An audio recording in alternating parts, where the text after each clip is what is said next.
또 이것을 사람 모여서 한다는 것도 어렵고 이거 굉장히 그래서 나는 김태석 교수 회장님과는 항상 존경해요. 최선을 다해서 하는 것. 그래서 나는 정말로 대단하다고 생각을 합니다. 오늘 그 발표하는 주제가 너무 커요. 이 큰 주제를 제가 하게 된 이유가 저는 완도수산고등학교 마이스터 고등학교를 졸업을 해가지고 66년에 선장 면허증을 따가서 그때 해양수산부의 공무원시로 보통고시를 봐가지고 66년에 선장으로 공무원 시작을 했어요. 저는 운전면허는 70년에 1종 2종을 땄는데 어선 선장 면허는 66년에 졸업할 때 따가지고 그 66년 당에 그 당시 때 수산청이 생겼는데 그때 보통고시를 봐가지고 국악산호라는 지도는 선장으로 해가지고 수산청에서 66년부터 80년까지 80년에 전두환정 그때 해직이 됐어요. 그래가지고 제가 해직돼서 중앙대학교에서 회계학회 1회로 80년에 가서 중앙대학교에서 학사, 석사, 박사를 10년 동안 해가지고 90년에 현주대학교 상업교육학과에 갔어요. 거기서 90년부터 2004년까지 있다가 2004년에 중앙대학에서 산업창업대학원을 만들어가지고 거기서 10년 전에 정년을 제가 76세예요. 어제 저 생일이었는데. 그런데 공무원 생활을 15년을 하고 그 다음 해에 제가 한국해양교통안전관리공단에 창립을 해가지고 거기서 총무부장으로 하면서 10년 동안 중앙대학교 학사, 석사, 박사를 해가지고 이제 공무원 생활 공기업에 25년 동안을 했고 교수 생활을 한 35년 해가지고 66년부터 제가 이제 이 공무원 생활, 교직 생활 그렇게 하다가 이제 정년을 해가지고 지금 76세인데 그래서 저는 이제 공무원 생활을 우리 초창기 60년대에서부터 그렇게 했기 때문에 이제 그런 경험이 있기 때문에 여러 가지 학회에 등록을 해가지고 지금 활동을 하고 있는데 이제 시간이 많이 지났기 때문에 그래서 이런 거시적인 이런 시각을 가질 수 있었다 하는 구군의 강철승 교수 한번 쳐보시면 제가 활동하는 것이 나오니까 한번 보시기로 하고 그러면 이제 이것이 우리 상업교육학과가 교육에 관련된 것이기 때문에 전체적인 우리 한국이 이 포스트 코비드 19 팬데믹에 우리가 한국 방향을 어떻게 갈 것이냐 그 중에서 이제 교육에 관련되는 것을 중심으로 해가지고 발표하도록 하겠습니다.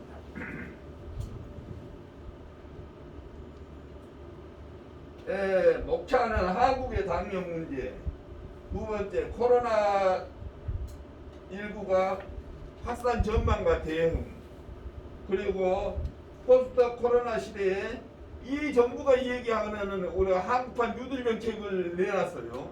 뉴딜 정책이 그게 제대로 되어 있는 건가 하는 거고, 문재인 정부의 그런 그 뉴딜 정책에 대한 문제점은 최근에 나오는 이 정책의 중심이 그쪽으로 했기 때문에 거기에 대한 문제점을 한번 살펴보고, 그러면 한국이 이거 코로나에 대응을 해가지고 이거 위기인가 기회인가, 만일 또 위기를 기회로 전환하려면 어떻게 해야겠는가 하는 거고, 또 이것이 사람이 해야 하는 일이기 때문에 사람이 인재를 어떻게 양성해야 할 것인가 하는 것을 중심으로 한번 살펴보도록 하겠습니다.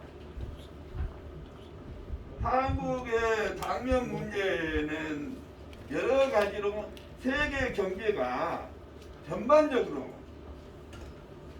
작년에 코로나가 발생하기 전에 예측을 할 때 2020년도에 경제 성장률이 3%로 봤어요. 3%로 봤는데 그리고 우리나라는 작년에 2.8% GDP 성장률을 했는데 코로나가 발생하고 나서 어떻게 되어 있느냐, 4월 5월 4일 날 IMF에서 예측을 할 때 한국이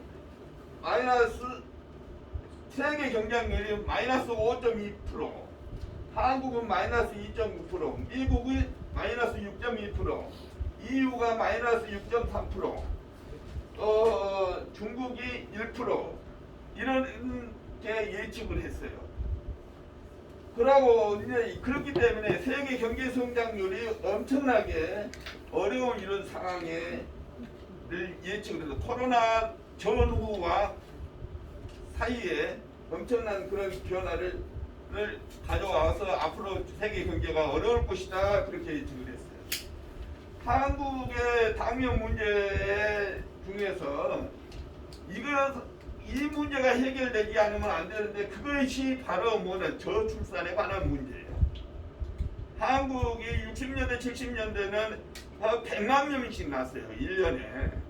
그러는데 60만 명씩 이렇게 나다가 작년에 OECD 국가 중에서 우리나라가 0.9이에요. 출산율이 한 명도 안 돼요. 그래가지고 작년에 30만 3천 명을 낳았어요. 60만 명 이상이 낳아야 하는데 30만 3천 명이 낳기 때문에 이것이 이 문제를 해결하지 않으면 우리가 노동정책이나 경제정책에 크게 문제되어 있기 때문에 이 저출산의 문제를 해결을 해야 한다 하는 문제고, 그리고 각 정부가 들어서서 여러 가지 구호를 얘기를 하는데 그 정부가 끝나고 나면은 그 성과가 전혀 나타나지를 않고 있다. 도로 김대중 대통령 이후에 노무현 대통령, 이명박 대통령, 박근혜 대통령 등등으로 해가지고 나와서 있는 거예요. 그리고 과거에 성장 8, 9% 성장을 했던 것이 지금 마이너스 이 얘기를 하면 금년에 마이너스 2.9%로 한다는 이 얘기는 갈수록 경제 성장이 저성장으로 어려운 상황으로 하고 있다 하는 거예요.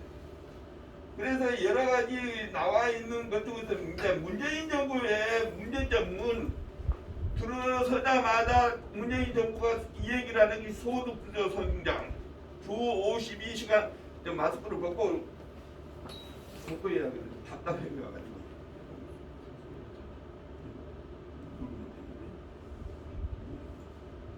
아니,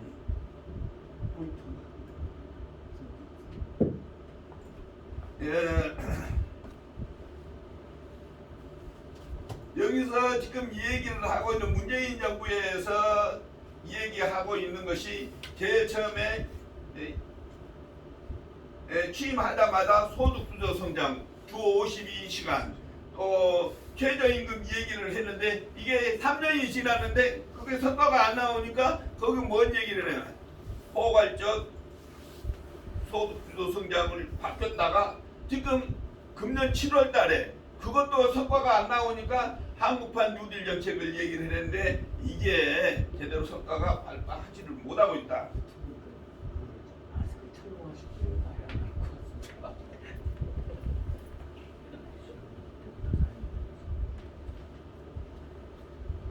그리고 이제 그리고 한국적인 아까 우리 회계사님도 얘기를 했지만 한국이 회계적인 투명성에 문제가 있다.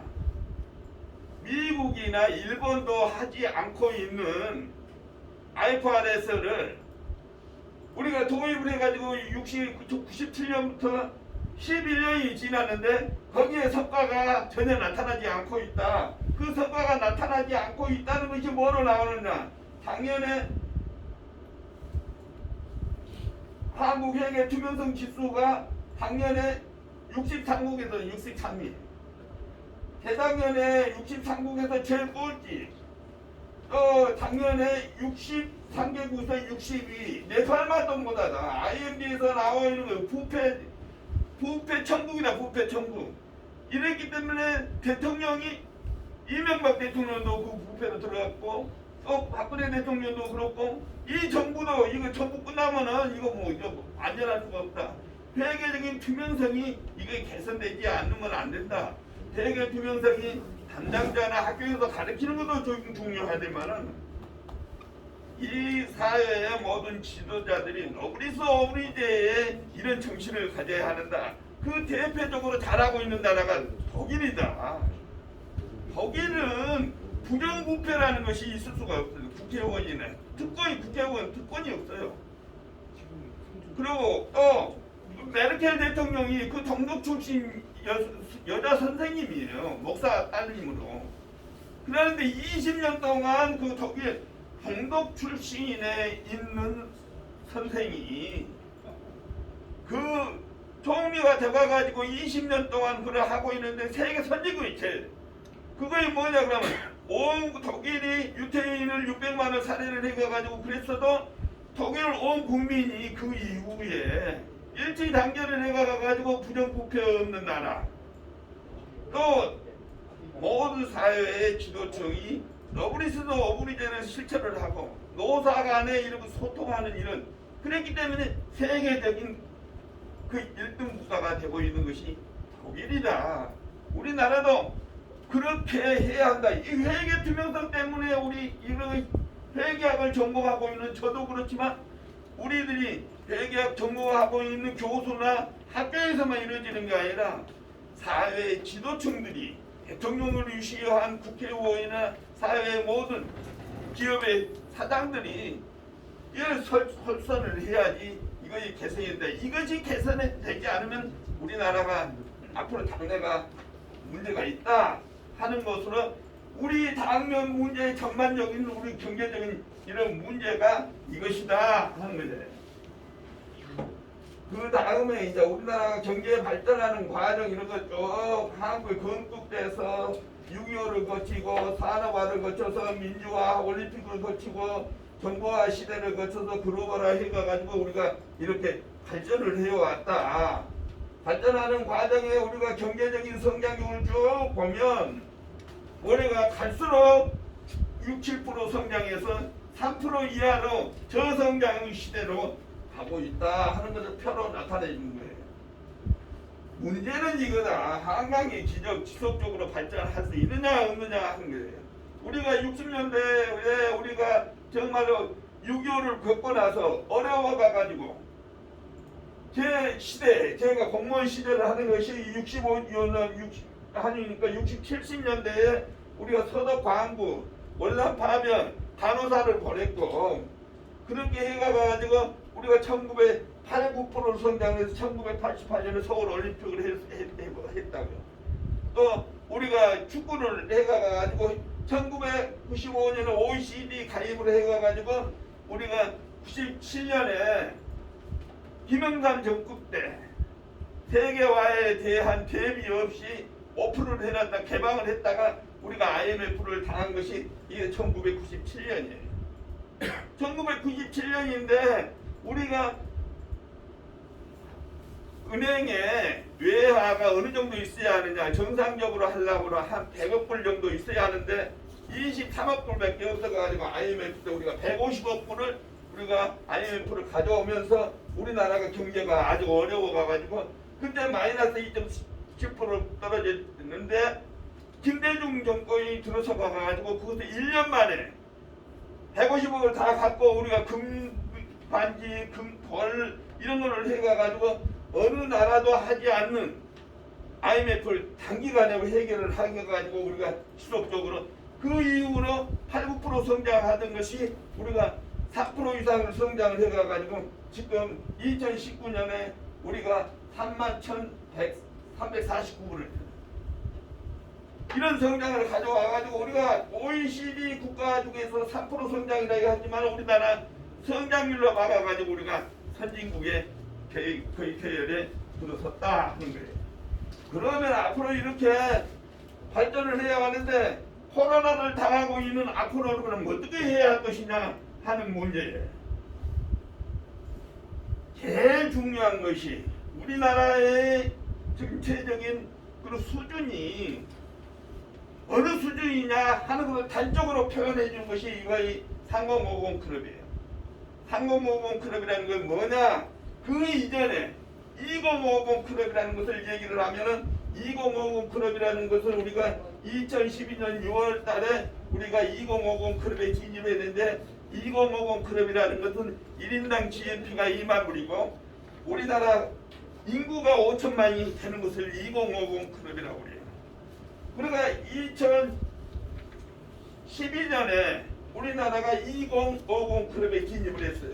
그러면 2050 클럽에 그때 진입한 나라가 어떤 나라였는지 하면은 일본이 1987년, 미국이 88, 프랑스, 이탈리아가 1990년, 독일이 91년, 영국이 96년에 가입해야 되는 6개국이었는데 우리나라가 2012년에 우리가 7번째 2050 클럽에 진입을 했어요.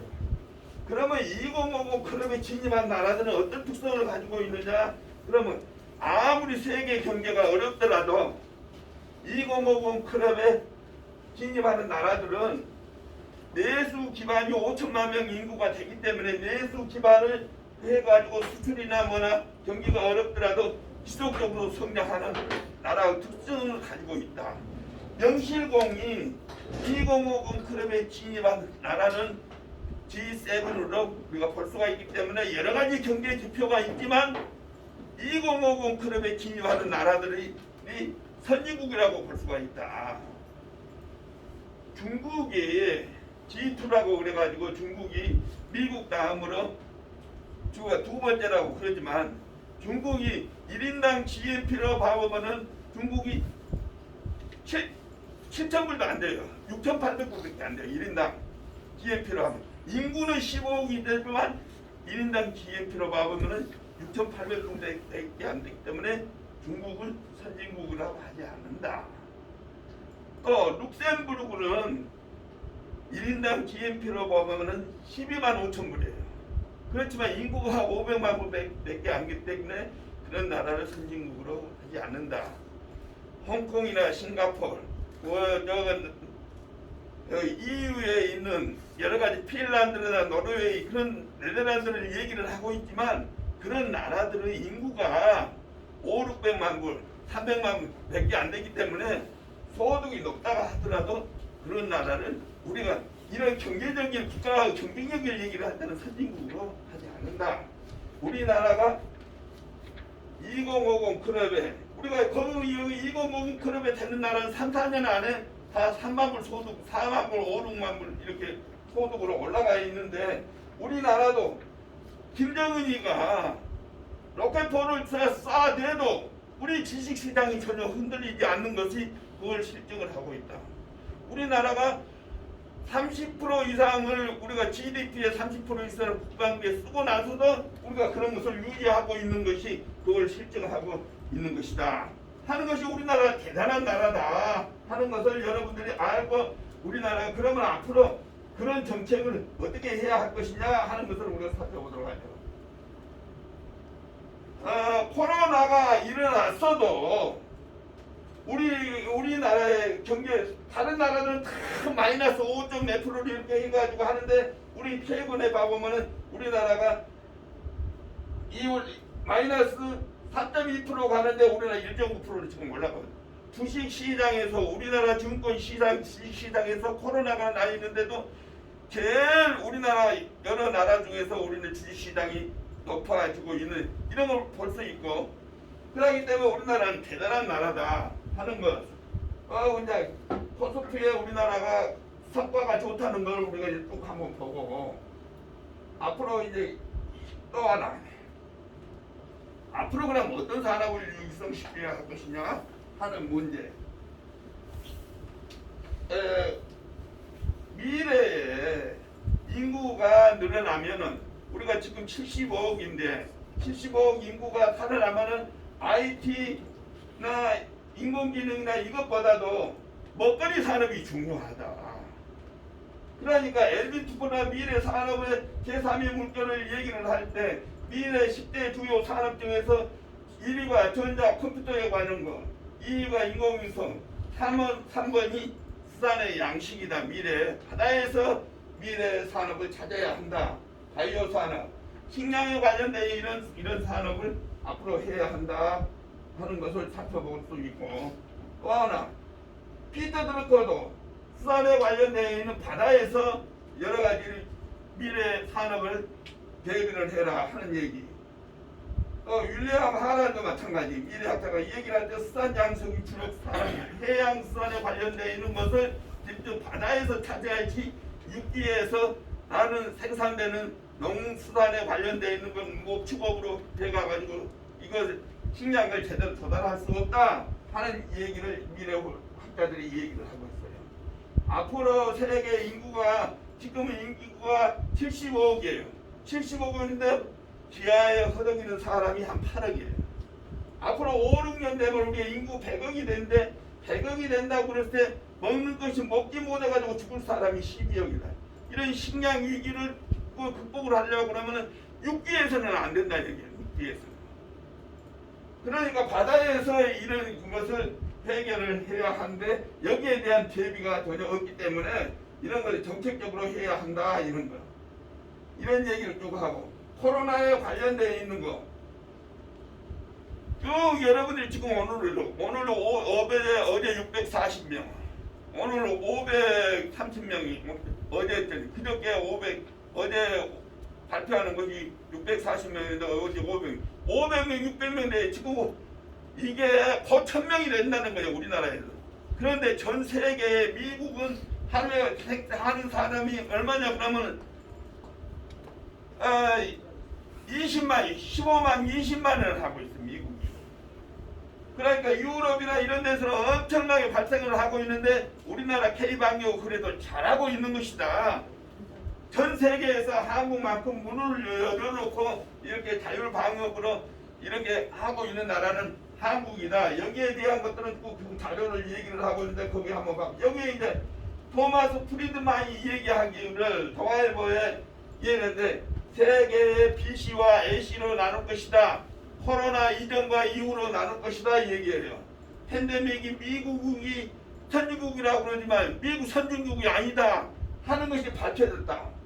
한국이 민주적으로 잘 대응을 해가지고 세계적인 모델로 한국이 코로나에 대한 K방역이 최고 넘버원이다. 이것은 한국이 세계에 주는 선물이기도 하지만 한국이 권위적인 여러 가지 그런 제도적인 억압에서 지나서 자율적으로 스스로 이렇게 해가지고 하는 한국이 세계적인 선진국이다 하는 것을 토마스 프리드만이 발표하는 내용이에요. 여기에 관련된 이런 자료들을 쭉 있는데 이제 생략하기로 하고 아까 얘기를 했어요. 이 문재인 정부에서 소득주도 성장을 얘기하다가 안 되니까 포괄적 주도 성장을 했다가 이제 지금 작년에 7월 달에 금년 7월 3일 날 한국판 뉴딜 정책을 내놨어요. 한국판 뉴딜 정책이 뭐냐 도대체. 뉴딜 정책이라는 것은 1930년대 루즈벨트가 미국이 세계 경제 공황이 어려웠을 때 댐을 건설을 해가지고 일자리 없는 사람을 불러다가 월급 주는 것이거든요. 그래서 단기에 일자리 먹는 것 해결하기 위해서 댐을 사업을 해가지고 월급을 줘가지고 먹고 살게 해주는 것인데 그거 10년 동안 뉴딜 정책은 그것은 경제적으로 도움이 안 되고요. 일자리 창출에 돈을 주는 것에 끝났지. 뉴딜 정책이 미국에서도 뉴딜 정책 그거 월급 주는 그 사람 그 문제는 해결했지만 미국 경제에 도움이 되지 않았는데 실패한 정책이라니 실패한 정책. 그런데 문재인 정부가 갑자기 뉴딜 정책을 내놓고 그 뉴딜 정책을 뭐로 해느냐. 돈 나눠주는 거. 그러면서 그것을 디지털 뉴딜 아까 우리가 그 환경에 관한 그 디지털 뉴딜, 그린 뉴딜로 이렇게 나눠가지고 그거를 하겠다 했는데 뉴딜 정책을 하려고 하면 어떻게 과학적으로 해야 하느냐 하는 것을 그런터도 제대로 전문가의 의견을 듣지도 않고 만들어 놓은 것이다. 뉴딜 정책이라는 걸 어떻게 만들어내야 하는 것을 쭉 얘기를 해놨어요. 뉴딜 정책을 하려면 뉴딜 정책이라는 건 사람이 하는 거예요. 사람이 먼저 생각이 바뀌어야 하는 그런 정책을 먼저 하고 그 다음에 우리가 IT와 관련 디지털 뉴딜과 그린 뉴딜도 대체 에너지라든가 이런 것을 하는 것이 에너지 정책이 주가 되는 건데 기후변화를 해가지고 에너지 정책이 주가 되는데 그 에너지 정책이 우리가 해가 에너지로 해가지고 전 세계에서 제일 전기료가 싸기 때문에 우리 제조업이 우리가 성장을 하게 되는 기본 요인이었는데 대체 에너지 한다고 그래서 핵 에너지 포기를 하기 때문에 그러면 우리 전기료가 다 올라가는 이런 잘못된 정책을 휴면 정책이 빠진 이걸 끼엄마 가지고 하는 정책으로 돼 있다. 이것이 잘못된 것이다. 거기에 관련되어 있는 정책을 하려면 뉴딜 정책이 어떻게 돼야 하고 과학적으로 어떻게 분석이 돼야 하고 이런 것들이 검토가 돼야 한다. 전문가들이 검토가 돼야 한다 하는 얘기고요. 그 얘기를 쭉 얘기를 했고 이런 것들이 제대로 검토가 돼야 한다. 전문가의 검토 이런 얘기를 했고 시간이 없다고 자꾸 그러니까 전환적인 뉴딜 정책을 어떻게 해야 할 것인가 하는 얘기 이거 한번 쭉 전문가들이 한번 보세요. 이거 보면은 그러면 문재인 정부가 잘못된 것이 뭐냐 하는 거 7월 14일에 발표한 한국판 뉴딜 정책은 대통령 발표만 있고 뉴딜 정책을 어떻게 경기를 해결하고 어떻게 일자리를 만들어내고 뭐 하는 거예요. 그런 내용이 없어요. 내용이 없어. 비전만 있고 160조를 투입을 해가지고 60만 명의 일자리를 창출을 하겠다는데 돈을 어디서 갖다가 어떻게 하는 방법이 없어. 방법이 없어. 미국판 뉴딜 정책을 해가지고 루드벨트가 하는 뉴딜 정책을 따왔는데 미국에게서도 실패한 정책을 가지고 만들어내는 아이디어 전문가가 참여를 해가지고 전문가의 의견을 듣지 않고 끼리끼리 자기들만 관련되어 있는 사람들만 해라는 이런 정책을 만들어내놨기 때문에 그거의 문제다 하는 얘기. 또 소득도 성장해가지고 일자리 창출이나 주 52주간 왜 이런 게 안 되니까 포괄적 지도 성장한다고 했다가 그것도 안 되니까 한국판 뉴딜 정책을 얘기를 하는데 한국판 뉴딜 정책이라는 것을 그렇게 엉터리로 만들어가지고 해도 되느냐. 전문가 의견을 듣지 않고 만들어낸 정책이 문제다 하는 얘기. 그러면 한국이 코로나가 위기인가 아닌가 하는 거예요. 잘 대응했다. 우리가 세계 7위의 경제권을 가지고 있는 기술과 능력과 이런 걸 가지고 있기 때문에 그것을 잘 활용을 하면 우리는 잘할 수 있다. 위기를 기회인가 아닌가 하는 것도 우리 학계에 매였다. 첫째 누가 솔선수범을 해야 한다. 대통령을 의심한 정치 지도자들이 국회에 대해서 싸우고 있는 거 봐요. 저거 국민들이 바라는 대로 안 하고 있잖아요. 그런 거 에너지 정책도 핵 에너지를 서서히 전환을 해야지 대체 에너지로 그런 식으로 해서는 안 된다 하는 얘기 쭉 이거 하려고 그러면 이렇게 해야 한다는 거예요. 코로나가 위기인가 기회인가 우리 학계에 매었다. 위기를 기회로 전환하려면 아까 얘기를 했던 뉴딜 정책을 제대로 하려고 그러면 인간 뉴딜 아까 휴면 뉴딜 30% 또 아까 디지털 뉴딜 30% 그린 뉴딜도 핵 전환을 우리 하는 것을 서서히 해가지고 이거 체계적으로 이렇게 해야 하고 우리가 K 에코 그로스라는 이런 한국적인 이런 스타일로 만들어야 한다. K 방역을 K 의료로 전환을 해가지고 해야 하고 에너지와 관련된 얘기를 쭉 넘어가서 이제 그러면 이건 사람이 해야 할 일이다. 사람이 해야 하려면 사람이 어떻게 교육을 시켜야 할 것인가. 창의력과 비판적 사고력과 사회성과 문제 해결을 할 수 있는 일반적인 역량을 갖춘 사람을 교육을 해야 한다. 기술 교육과 이렇게 어떻게 해야 할 것인가. 4차 산업을 이게 정책으로 해야 하는 거예요. 사람이 중심이 되는 사람 중심의 4차 산업혁명을 해야지 말로만 구로로만 끝나는 이런 산업이 되어야 해서는 안 된다.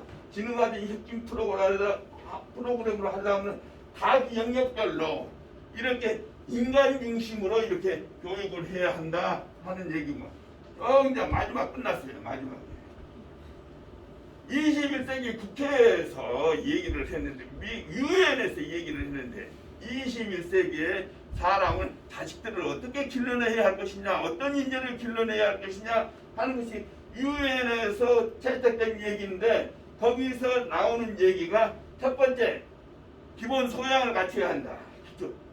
알아듣고 모든 유튜브라든가 텔레비라든가 언론은 이해를 할 수 있는 일반 소양을 갖춰야 한다. 두 번째, 자기만의 독특한 역량을 갖춰가지고 다른 사람에 비해서 그것 가지고 평생 먹고 살 수 있는 능력을 갖춰, 역량을 갖춰야 한다. 전문적인 지식이나 기술을 갖춰야 한다. 일반 소양을 갖추고 전문적인 역량을 갖춰도 인성이 제대로 된 사람을 갖춰야 한다. 인성이. 조국 같은 사람들, 우리가 추미애 지금 여기 윤석열을 같이 싸우는 청와대도 부정부패하는 이런 자질을 갖춘 사람이 지도자로 있어서는 안 된다. 우리 교수들도 변해야 한다. 또 학교 지식사회도 변해하고 기업도 변해하고 정부도 변해하고 모든 사람이 이런 사람 알아들을 수 있는 것, 자기 역량을 박벌이 할 수 있는 기술과 지혜, 그것보다도 인성이 제대로 되어 있는 사람을 길러내야 한다. 우리가 다 같이 이 부분에 노력을 해야 한다. 그러려면 첫째, 지도자들이 어브리데 설선수업을 해야 한다 하는 것으로 좀 앞으로 감사합니다. 예. 감사합니다. 아이고, 예. 저도 시간을 잘 지켜주셔서 진정한 수고하셨습니다. 감사합니다. 예. 네, 수고하셨습니다. 예, 너무 그 좋은 강의 들었던 것 같고요. 제가 원래 사실은 저도 여기